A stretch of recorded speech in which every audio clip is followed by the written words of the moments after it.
And you'll get to meet my lovable Himalayas, Pablo and George. Oh, Kitty. Oh, where the heck are you, pussycat? Please, where you are, lady. Hey, what are you doing scaring that cat away? It didn't do anything to you. That's not very nice, you know. What cat? There's no cat. Oh, don't tell me. I heard it. You heard me. I knocked over a garbage can. And what would you be doing here at this time? It's past 3 in the morning, in case you don't know, and you're just a boy. I turned 17 3 months ago, and I want your bag. You want what? Your bag. Give it to me. Nothing doing. You want one? Get your own, if that's your hang-up. I gotta get home. You see this? I have a gun. Really? I'm tempted to bet that you don't. You'll lose that bet. Well then, show me what you got. Why should I show it to you? Well, all right. What type of make is it? What the hell difference does it make a type and a make? Oh, you want me to guess? So maybe it's a Beretta, a catnip 22 caliber, or a Polish radar automatic 9mm, or just an old Derringer. Which? It's a gun, a loaded gun, and I'm hungry and homeless and without anyone to help me these days. So give me the bag. Everything I need must be in it. Young man, if you want what I've got, get a job. Oh, sure. Just like that. You sound like my folks. A job, Terry. Get a job. Well, why not, Terry? Because I can't work. Not for too long, that is. I'm an acid head. Oh. I'm an alcoholic. Yeah? And I'm even a smoker. See? Come on. Stop trying to be funny. Who's being funny? My last boss fired me on the spot for lighting up a cigarette. Okay, it was in a factory for making turpentine and paint thinner. Big deal. Young man, before I go, if you think you've got it rough, try my life. You'll change your tune. You'll go when I have what I want. And Oh. you look to be getting by. Well, looks can be deceiving, you may know. Would you want to know, for example, why I'm here at this time of night and where I'm coming from? I couldn't care less. Oh, well, my flight arrived not just 2 hours ago, bringing me from another state. My great-aunt Henrietta died, and an enemy of the family, another enemy, that is, tipped me off. I wasn't so interested in going to her service as in retrieving a costly fur coat that she had stolen from my mother years ago. As my mother's heir, that coat rightfully belonged to me, and I was looking forward to wearing it next winter. But I knew that her children wouldn't let me leave with it, especially since it was her last wish to be buried in it. So, I snuck into the mortuary where she was laid out. No. I went up to her casket, I opened the lid, and I pulled out the coat. Isn't that under illegal? that thief. And I was just leaving with it when who should I bump into but my cousin Buddy. Oh, who recognizes the coat and starts chasing me, tackling me at the corner. He rips the coat from me, and I am cursing him all the way back to the mortuary, and was just about to enter when who should I see but the rest of the relatives. Well, I knew I was outnumbered, so I had to abandon the effort then and there and leave that beautiful silver box item behind. So what about a family like that? Come on! My parents are both career Marines. Both of them officers, too. Him in the artillery, and her a local recruiter. Oh. And she always outranked him, which never eased matters at home. For me, life was like a boot camp that never ended. It was awful. Now I've got it! No! You haven't got it, and just for trying, I'm out of here, so step aside. Do I have to shoot you? Oh, yeah? With what? A Saturday night special?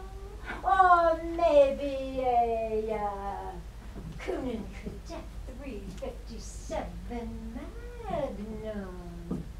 Yeah, what? Look, I'm losing my patience, Miss Talk Too Much. Oh, it's Miss Frisky for your information. Emma, to my intimates and colleagues.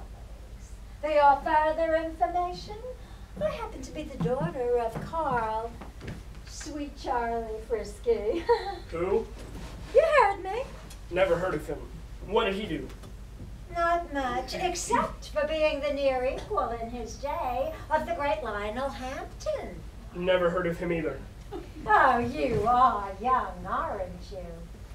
They were acclaimed musicians, both vibraphonists.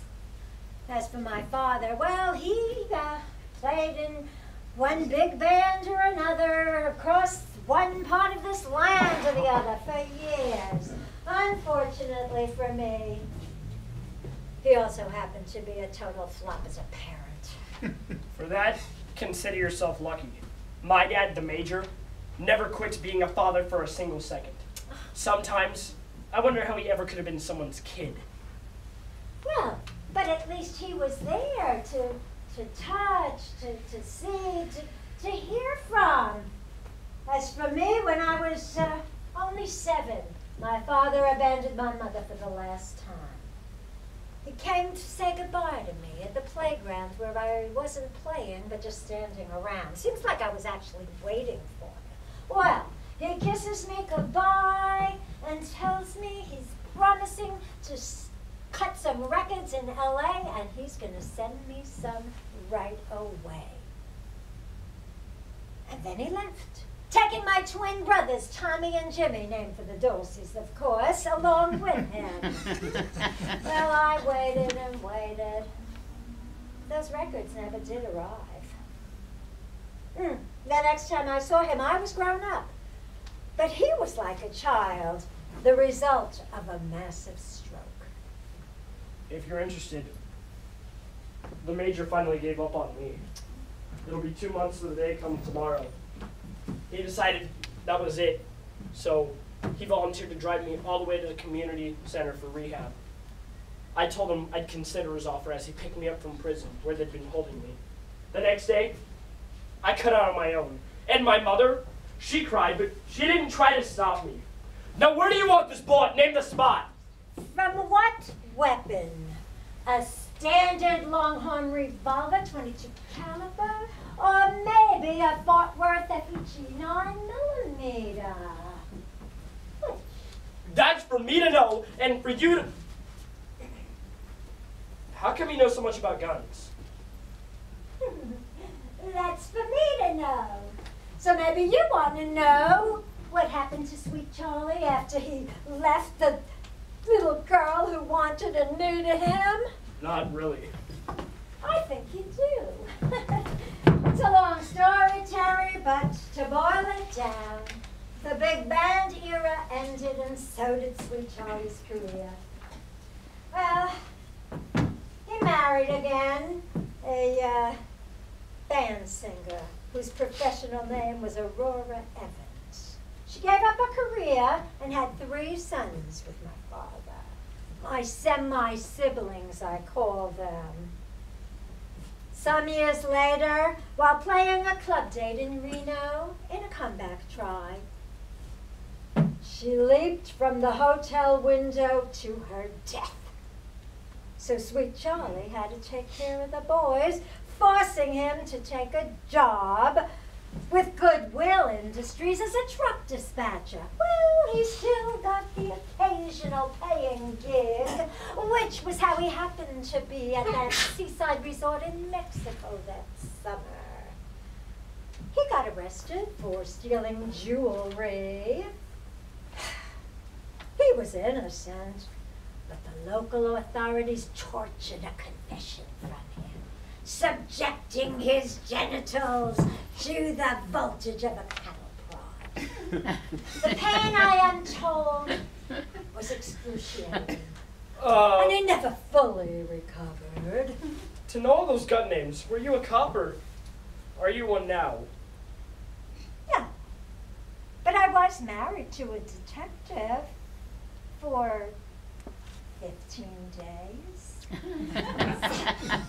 After 6 months in that Mexican jail, Sweet Charlie escaped back to the United States, crossing the border like an illegal alien. And then he tried to get his sons back, but he was denied because there was no female living in the home. That's when he wrote to me for the first time in years, begging me to come stay with them. But I turned him down, went to college instead. Do you blame me? How can anybody be married for just 15 days? Well, you are nosy, aren't you? Well, to satisfy your nosiness, before he left, Rudy, my husband of almost 300 pounds, cracked 2 of my ribs on our honeymoon night. The marriage was never consummated, so an annulment was easy. That sounds made up to me. Now stop stalling, sister. You can call your blood sister that. I'm Emma, if you remember. Or Miss Frisky, if that makes you more comfortable. Hey, Emma, the only thing that would make me more comfortable right now is a full stomach. So hand over the bag. No! All right, fine. Give me whatever cash is in it. I'll settle for that. Then you can go, but hurry it up. Now, Terry, do not forget, the good book tells us that every person on this earth must earn his or her bread through the sweat of their own brow. If I gave you this, you'd be getting something without sweating for it. Must I say more? You want to know something? You deserve to be shot. Oh, yeah? And what would you use on me? A Rossi Snubby Blaster? Or a Wilson? Shut up! I've had enough. Just, okay. Give me $10. We'll call it quits. Come on, just give me $10. Or else what? I'll have to cut you down. Oh, yeah?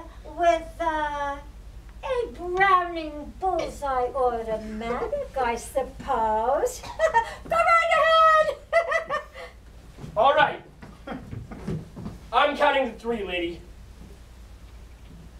I have a name, and you know what it is. So use it, just as I know your name, and I'm using it to show good manners, all right? All right, here we go. 1. Where was I?